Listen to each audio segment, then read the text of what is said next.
Clock in, clock in. Black guy just walked in. Yeah. He already dead, there ain't no need to check his vitals, bitch. He already dead, there ain't no need to check his vitals. Yeah, crunch time, yeah, nigga, it's lunch time. Let go, crunch time, yeah, nigga, it's lunch time. Yeah, crunch time, yeah, nigga, it's lunch time. Let go, crunch time, yeah, nigga, it's lunch time. He dead. Team Black gotta stand up, man. Yeah. It's just so much going on, y'all. Just be prepared to see a bunch of stuff that just might be out of pocket or whatever the case may be. Just get prepared to see whatever, because at that point, don't be surprised by nothing. Don't be surprised by the next motion you see get put in. Don't be surprised by the next witness you end up seeing. And don't get surprised by the next lawsuit you might see happening. Speaking of lawsuits, we about to watch this video of Mell 10 million wrongful death lawsuit. Insane details. This video from the Cupboard. If you didn't already subscribe, make sure y'all hit that sub button. If you ain't like it up right now. Screw me. And such negligence was the legal cause in whole or in part of his death. Bro basically just said that Christopher Thomas, YNW Juvie, died because he was being negligent, and it wasn't anyone's fault but his. YNW Mell is currently facing the death penalty at trial, but if you didn't know, he is also being sued for millions of dollars by the families of the victims. Today we're going to read some of the details of the two lawsuits to get a better understanding of the case. Hold up. So you telling me Mell is fighting for his life while fighting for millions of dollars in lawsuit? Oh boy, they complete darkness. I'm talking about that boy in complete darkness. I'm talking about this hella dark where he at. Somebody need to bring a lamp in there, boy, some light, boy, cause what the heck? Oh my, this is crazy. Trial starts back up on July 10th, so I'll be doing the recaps every day. Quick plug, follow me in Threads too right now. Cam Haller on Threads, let's get it. Leandra Phillips, individually and personal representative of the estate of Christopher Thomas, so Juvie's mother, I believe. First, Jamal Demons, Corlin Henry, 100K Track, Trayvon Glass, Jacoby Mills. I don't know why all the guys that are in the red car are involved in this. I guess we're going to read why they're involved in this. Plaintiff alleges that this is an action in excess of the amount required for jurisdiction of this court of $50,000 exclusive of interest, costs, and attorney fees. In fact, damages are in the millions or tens of millions of dollars or more. Tens of millions? I'm all for these families getting some money if this is, you know, how it goes down. But tens of millions of dollars? For real. Boy, y'all trying to come up. I don't even think Mell got tens of millions of dollars. Where y'all supposed to get this money from? Factual allegations. So is it a fact or is it an allegation? Which one is it? Jamal Demons, Corlin Henry, Christopher Thomas, and Anthony Williams were acquaintances and conducted business together as rap collective YNW. The defendants identified above were managed by the defendant Jameson Francois, 100K Track. Defendant Francois benefited and continues to benefit directly and indirectly from the actions committed by defendant Francois in connection with the death of Christopher Thomas. Okay, let's see what they say about how he's benefiting. I would imagine just through the music. As music is still being made by the defendant Demons and other surviving members of the YNW rap group, defendant 100K uses the events and circumstances of the death of Christopher Thomas Jr. to promote new music videos, ongoing notoriety of surviving members of YNW, and the group of YNW itself, in part by the use of the hashtag #FreeMell. Hold up. Whoa, what is going on, fam? So you telling me they are suing because there was clout gained from the death of their sons, and that is the reason we want money? Cause y'all wouldn't get no clout if my sons then wouldn't have passed away. That is a huge way to come at him, boy. Saying they're profiting off the deaths by using the hashtag #FreeMell. I don't know if the use of the hashtag #FreeMell is profiting. I mean, it's really just them supporting Mell. I mean, if they talked about the murders and their music, maybe then, yeah. But even since Murder My Mind was made years beforehand, you can't even really say Murder My Mind because it was made years beforehand. That'd be the main argument. With context of what happened, Murder My Mind definitely got plays and views over the years over this. Because of this situation that happened, 100% it got views and everything. It's an easy argument for Mell's team to just say, well, that song was made years beforehand. It wouldn't make sense. As the artists in their collective group YNW achieved success, they drew the attention of record labels interested in signing them to a deal. With continued financial gain and notoriety and prospects of more, tensions began to develop between members of the YNW group. Prior to the shooting, defendant Jamal Demons, mother defendant Jamie King, exchanged words with Anthony Williams, Sack Chaser. So this is talking about the video about Melly's mom saying, I'm saying like, who the f you ever robbed, who the f you ever shot at, who the f you ever did, an N-word, you couldn't take a weed charge if you don't sit your ass down. All right, I'm gonna have to bleep a lot, dude. My credentials is real. So that's just, yeah, we've all seen that video. Defendant Jamel Demons was seated in the left rear seat of the vehicle rented by defendant Hunter K. Francois, shot Christopher Thomas Jr., who was seated next to him, in the side of his head after Christopher Thomas slumped over to his left. Defendant Jamel Demons and Courtney Henry changed clothes and staged a drive-by shooting, destroyed evidence of their crime, and manufactured evidence to support the staged drive-by when they shot multiple times into and around the Jeep. In their efforts to cover up the crime, Jamel Demons, Courtney Henry left the body of Christopher Thomas Jr. riddled with bullets. Jamel and Cortland concocted a story to thwart law enforcement investigative efforts. Trayvon Glass, Jacoby Mills, Adrian Davis, Deontay Withers, and Frederick Givens, together and individually, provided the same false or misleading information to law enforcement. Oh, so that's why they're in the lawsuit, because they are accusing them of lying to law enforcement to, you know, obviously not snitch on Melly. According to the state of Florida, defendant Jamel Demons admitted to shooting the two individuals in the head in a video on his cell phone. There's no regret for the shit I did. Okay, so that was pretty much proven in court by Melly's team recently that that wasn't a confession. And I've seen that headline for years too, which is crazy. So for years, we've thought that there was a video behind the scenes that was a confession saying he shot two people in the head and did this, when that video just turned out to be lyrics to a Kevin Gates song. So it's clearly not a confession. Defendants Jameson Francois and Jamie King were involved in the cover-up to a varying degree, including hiding evidence, perpetuating the myth and story offered by the defendants, and more. Positioned to profit financially and continue to profit financially from same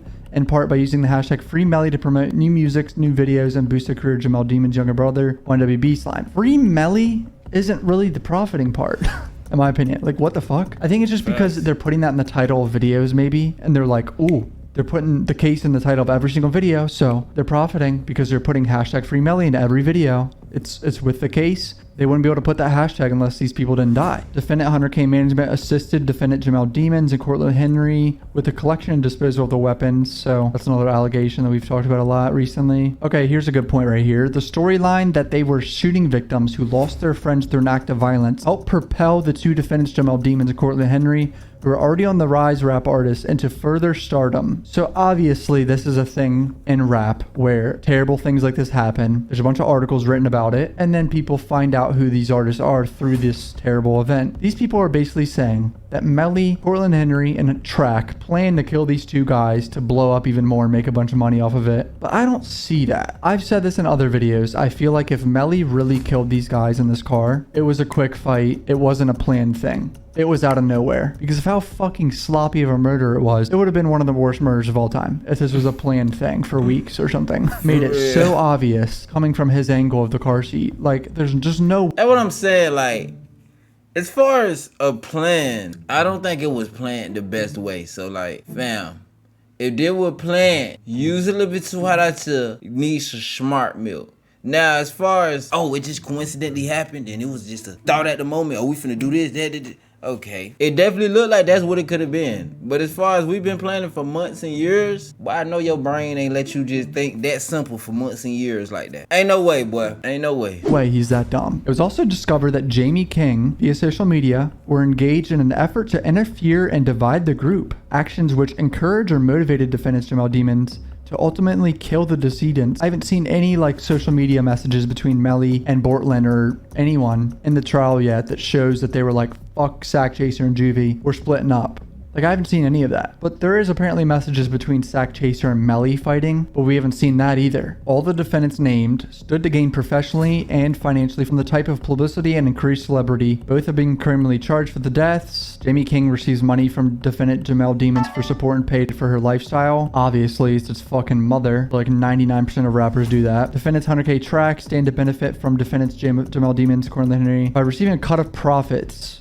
Obviously, yeah, he takes probably a percentage for his management fee. Jamel Demons would ultimately sign a record deal with YSL Records. Stardom has significantly increased following his indictment on double murder charges stemming from his songs Murder in My Mind breaking through top 15 songs in Billboard Hot 100. So I feel like this is a tricky argument for them to pull, that Murder in My Mind's success is solely based off the killing of his two best friends, because that song was already popping in 2018 before the murders. So that's going to be very hard to say that. But obviously some views and streams came from that over the years. So it says Cortland Henry failed to call or otherwise notify emergency personnel as soon as it was apparent that Christopher Thomas had sustained life-threatening injuries, by failing to seek immediate medical attention at a hospital or other urgent care, by not immediately taking Christopher Thomas to a hospital while knowing his life was in jeopardy. Wait, hold on. What? Some of this says that a year ago, back in June 2022, Mellie's mom showed up to Mr. Demon's status conference at the Broward County Courthouse without a mask. When the prosecutor mentioned this to the court, Miss King snuck out of the building. Apparently she was out partying all weekend or something, celebrating passing nursing exam. In light of the evidence provided, Ms. King clearly seemed to have faked a COVID diagnosis in order to avoid appearing for her court-ordered deposition. It is also clear that Ms. King's attorney has exhausted every opportunity to try to avoid producing her for a deposition. So here's an article. YNW Mell sued for millions by families of the murdered YNW members. In a wrongful death such as this, no amount of money will make the family whole, make the family happy. But that's the way civil justice system works. And then Sack Chase's lawyer Todd Baker said tension began to develop between once the cohesive group of friends about how the money should be distributed. The only thing I feel like saying at this time would be, you really don't typically see two members of a group murder the other two. Why would he say that? Why would Sack Chaser's lawyer go on record saying that? That doesn't seem very smart. So it looks like back in September of 2022, Christopher Thomas's mother, a proposal for settlement to every defendant in the case. Plaintiff's notice of serving proposal for settlement to defendant Jamel Demons. So I think what this means is that sent like a dollar amount to everyone right here, and no one replied because nothing has happened. I don't think it was settled. And I think they had like a 30-day limit. I guess it was rejected. I wonder what the dollar amount was. Admitted only that the plaintiff alleges damages in excess of $50,000, but denied. So 100K Track says, fuck no, I'm not giving you $50,000. Defendants are without knowledge as to the accuracy of the allegations and therefore denied. There's denying everything. I just found kind of a rough statement here. First affirmative defense. The decedent was himself negligent, and such negligence was the legal cause in whole or in part of his death. Wow, that is a bold statement from 100K Track. Bro basically just said that Christopher Thomas, YNW Juvie, died because he was being negligent, and it wasn't anyone's fault but his. Any damages awarded to the decedent, survivors, and estate should therefore be reduced in an amount of equivalent to the decedent's percentage of negligence. Defendants did not owe a common law duty to plaintiff, and no special duty existed between the plaintiff and defendant's employees, independent contractors, or agents. They're saying, we were independent contractors, we were just your manager, we're not your security. There was no duty that 100K Track had to these guys, apparently. Morally very wrong, because it's basically saying that 100K Track is trying to wipe his hands of any responsibility here. Decedent's death was caused by supervening or intervening criminal or intentional acts of others. Plaintiff hereby demands a trial by jury for all issues. So this is going to a trial, just like, you know, the criminal trial going on. A jury will decide how much money will be given, if any. If I were to guess, I don't really know a lot about civil cases or anything, but I would imagine a lot of it rides on the criminal side of it, because if Melly is convicted, then obviously he might have to pay up some. If Melly walks, then I doubt he's gonna have to pay shit. I didn't know that Melly and all them denied a settlement, but that's obvious because they couldn't accept a settlement before a criminal trial. That would make no sense, because I think that's like an admission of taking the L of guilt. Yeah, I thought this was pretty interesting. I didn't know that it was millions of dollars either, or tens of millions of dollars. Seems pretty ridiculous in my opinion, but I'm all for this family getting some money. If Melly is convicted, then, you know, that's how shit goes. So, if you know. Can we say they wrong for trying to get some money? No. You feel what I'm saying? Can we say tens and millions of dollars is a little bit over? Yeah. But, you know, they gonna do what they gotta do. You feel me? And if Melly ends up getting convicted, 9 times out of 10, they gonna come out the pocket for something. I didn't even know this was a lawsuit. I didn't even know, like, everybody that was there denied it. They even put Lil B Slime on there. Like, well, we need a bag from every single one of y'all. Are they wrong? No. If Melly does get convicted, should they give him some money? Probably. Let me know how y'all feel about this in the comments below. I'm about done with that. Screw me.